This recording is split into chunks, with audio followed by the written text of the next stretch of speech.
Joe Cross was fat, sick, and nearly dead. He was a successful businessman with lots of money, but his body was falling apart. He was very overweight. His energy was terrible, and he had a rare disease called urticaria. This disease caused him to have painful rashes all over his body. After suffering with many health problems for years, he had enough. Every day he took many types of medicine for his health problems. He reached his limit and couldn't take it anymore. He was tired of being fat, he was tired of being sick, and he didn't want to die. He looked bad, and more importantly, he felt bad. He wanted to feel healthy again, so he decided to take drastic action. He decided to go on a 2-month juice fast. He ate no food and only drank fresh fruit and vegetable juice for 60 days. This decision transformed his life and the lives of many people he met along the way. Joe is an Australian, but he decided to do his juice fast in America. Joe loved America and all the greasy, fatty, delicious American food. He knew that temptation would be everywhere, but he wanted the challenge. Joe decided to travel around America during his fast and talk to Americans about food and juice fasting. He wanted to share his experience, so he brought a cameraman with him and made a movie called Fat, Sick, and Nearly Dead. After a short time, Joe began losing weight and feeling great. He took his juice machine with him on the road, making juice out of the back of his car. Along the way, Joe stopped and talked to people about what they were eating. Joe told them about his juice fast. Some people thought he was crazy, but most people liked talking to him. Joe was the kind of guy that made friends wherever he went. He didn't judge people or tell them they were eating wrong. He just talked to them about what he was doing and how he was feeling healthier from drinking juice. Americans love junk food. Most of the people Joe talked to knew that these junk foods were slowly killing them, but they had no hope. They knew it wasn't healthy, but they were addicted to the fat, addicted to the sugar, and addicted to the salt. Many of them said they didn't expect to live long, but this was their way of life. They knew that the way they were eating was unhealthy, but they felt powerless to change. Joe understood how these people felt. Most Americans need to eat more nutritious foods, but food isn't just nutrition. Food is culture. Food is a big part of how we live our lives.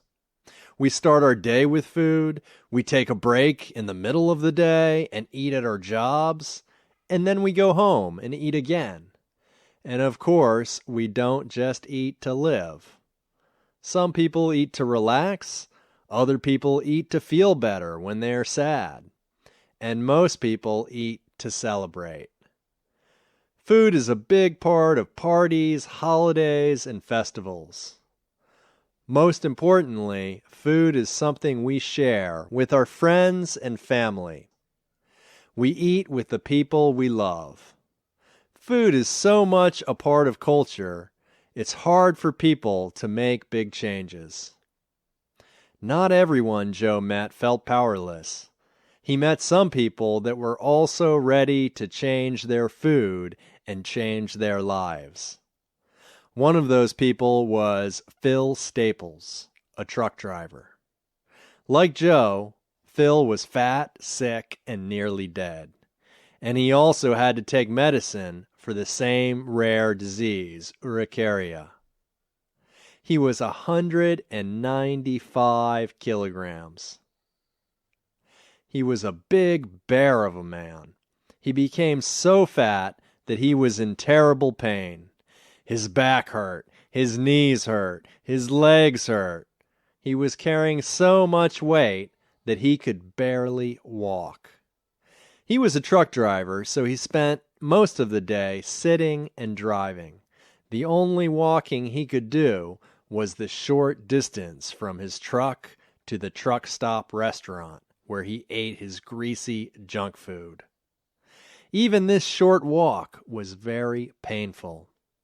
He was so fat that he couldn't play with his kids and was ashamed for them to see him. Phil was only about 40 years old, but the doctors told him that if he continued his unhealthy lifestyle, he would die an early death. Joe taught Phil how to do a juice fast, and after Phil got started, he began to lose weight and lose the pain he was feeling all over his body. In 60 days, he had lost 44 kilograms. He felt great, but he didn't want to stop. He needed to start eating food again, but not the typical American diet. The average American eats 30% meat, 60% processed foods, 5% whole grains, and just 5% fresh fruits and vegetables. The 90% of meat and processed foods are so overcooked that most of the nutrition is lost. This diet has made Americans some of the most unhealthy and overweight people in the world. Most of the nutrients that we need to keep our bodies healthy is in fresh fruits and vegetables. But Americans eat very little of these healthy foods. Without these nutrients, people like Phil develop digestion problems, blood problems, and eventually have heart attacks or get cancer. The 5% of fresh fruits and vegetables that the average American eats is just not enough. Phil and Joe brought that 5% to 100% during their 60-day juice fast. They supercharged their bodies with a large amount of nutrients to help them heal quickly, but they knew that it was only the beginning. Doing a juice fast wasn't a quick fix. It was just a way to help their bodies heal quickly. To stay healthy, they had to make permanent changes to the way they ate and live their life. After the fast, they still ate the occasional junk food, but they focused on mainly eating fresh fruits and vegetables. They both are now much healthier and do short 10-day juice fasts a few times a year. They no longer have to take medicine for their urticaria and other health problems. They have lower cholesterol and lower blood pressure and more energy. They both have become healthy on the inside and outside, but Phil made the biggest improvement. After his 2-month fast and then about 6 months of eating mainly fruits and vegetables, he went from being a big bear of a man at 195 kilograms to only weighing 135 kilograms. When he started his fast, it was painful and difficult for him to walk even a short distance. He was so fat, he was ashamed to see his children. Now, he runs and plays football with his son. Phil quit his job as a truck driver and now gives workshops inspiring other people to also change their food and change their life. Check out Joe's movie, Fat, Sick, and Nearly Dead, to learn more.